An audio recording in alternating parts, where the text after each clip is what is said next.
be a reader. I'm always horrified and shocked and fed up when people come to me and they say, oh, I'm going to be a children's writer. And you go, great, what was the last children's book you read? And they read Hardy Boys.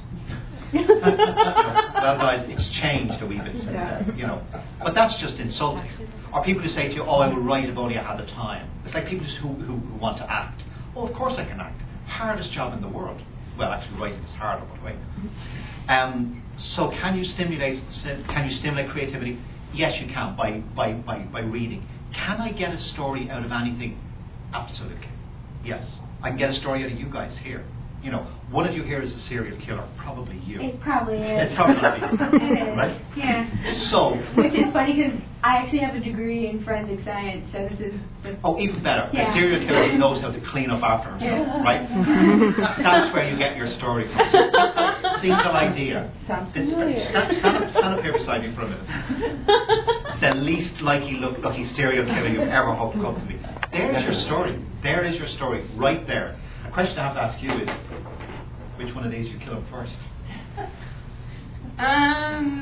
Choose. Probably me. Why?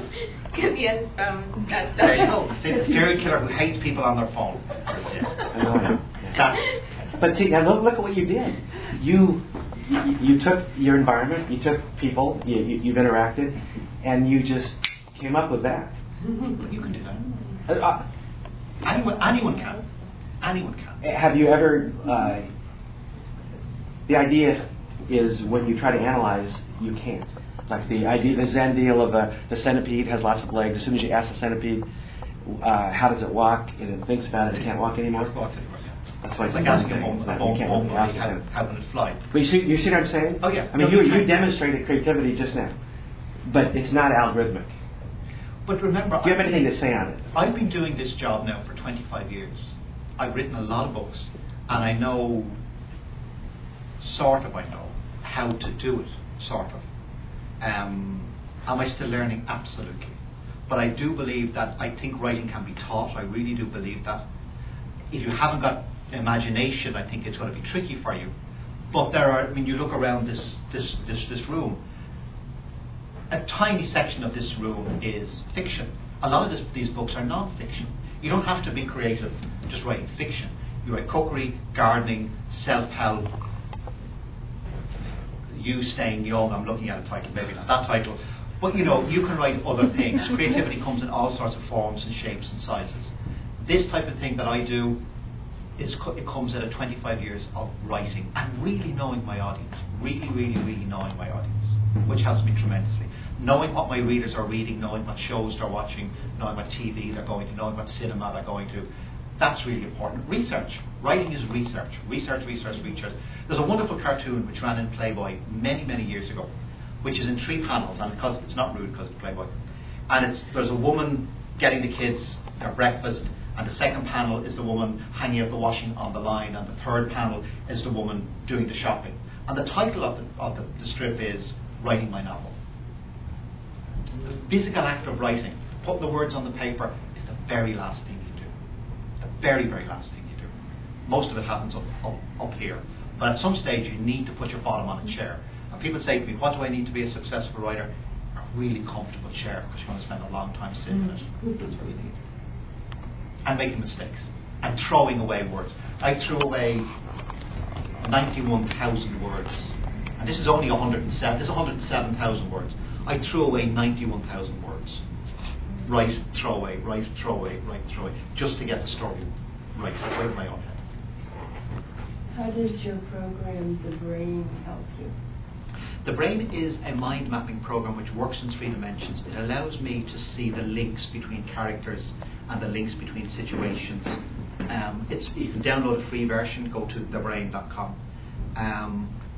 And there's a really steep learning curve. But what it allows me to do is, as I'm writing on one screen, because I write on 2 screens, as I'm writing on one screen, the way I have the brain set up, so that if I type D-E-E, on my other screen, all the information about Dr. John Dee immediately appears. His date of birth, his hair colour, his eye colour, and all the characters that he's related to. So that for me is a huge, really useful tool. But and as I said, there's a free version which is more than sufficient for most people. and it's quite wonderful, but it is a steep. It took me about 3 months to get my head around it, really get it to work properly. But I recommend it to lots and lots of writers. And the other program you use is the story. It's a thing called Storylines. It's a very, very simple program, which is just like putting down 10 by 8 cards in a line. You can do it on the floor, but for me, plotting actually begins on the floor with sheets of paper. A sheet of paper per chapter. First sheet of paper is chapter 1, you put it over here. The last chapter is chapter 70, you put it over here, and then it's filling in the blanks on the floor. And once you can then see your novel in 4 or 5 feet on the floor. You can walk up and down your story and go, there's a big space here in chapter 27 and 28. What has to happen there? And that allows you to shape your novel.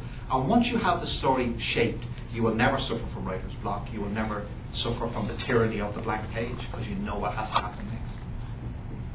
That's midstream stuff. Now, originally, you're creating the story, like you created the 6 books. Yeah. Can you expand on how you do that, or can you even? Can I expand on how I do it? See, that is the tricky question. It begins with a single idea. In this case, it began, and it's a story I tell at the back of book 1. For me, the single idea which sparked the story was discovering Nicholas Flamel's house in Paris in the year 2000. I was in Paris on business, walking down, got a little bit lost, walked down a side street, went down the Rue de Montmorency, and halfway down the Rue de Montmorency on the left-hand side is the Auberge Nicholas Flamel's house, little restaurant. Went inside, had a cup of tea, which was beyond foul, really. French, not my taste. I don't drink coffee, so I was drinking coffee. But you're sitting in this house, you're sitting in this amazing house, a 600-year-old house, where Nicholas Flamel, one of the most famous men in Europe, this extraordinary man, had lived. He would have had all his potions downstairs in the cellar. He would have slept upstairs with Parnell, his wife. And that's where the idea. And up to that, it was Dr. John Dee as my hero.